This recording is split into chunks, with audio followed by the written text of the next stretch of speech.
আপনি গরিব হচ্ছেন না, আপনার টাকা চুপচাপ ছোট হয়ে যাচ্ছে। Hashtag day 9 of Bangali stock market করবে। ধরুন আজকে আপনার হাতে 100 টাকা আছে, আপনি বাজারে গেলেন, চা বিস্কুট স্ন্যাক্স সব কিছু হয়ে যায়।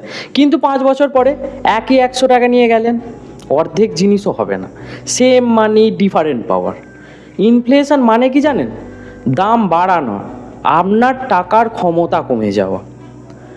তো আগে 10 টাকায় চা বিস্কুট দুটোই হতো, এখন 10 টাকায় শুধু চা। জিনিস সেম, টাকা উইক হয়ে যাচ্ছে।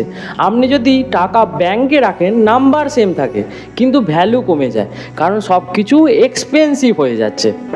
তো ইনফ্লেশন আপনাকে চুরি করে না, আপনার টাকা থেকে ভ্যালু কেটে নেয়। আসলে ব্যাপারটা কি বলুন তো, টাকা সেম থাকছে কিন্তু জীবন এক্সপেন্সিভ হয়ে যাচ্ছে। তো এই ইনফ্লেশন থেকে বাঁচার উপায় জানার জন্য পার্ট 2ও আসবে, এবং এই 102 দিনের আরও 102 দিন বাকি এই সিরিজের অবশ্যই ফলো করে নেবেন স্টক মার্কেটে এবং ফাইন্যান্সিয়াল এডুকেশানের সব কিছু সত্য কথা জানতে। এবং সেই বন্ধুটাকে এক্ষুনি পাঠিয়ে দিন যে বলছে যে টাকার ভ্যালু তো কোনোভাবেই কমবে না, আজ থেকে 5 বছর বাদে একই থাকবে। Thank you.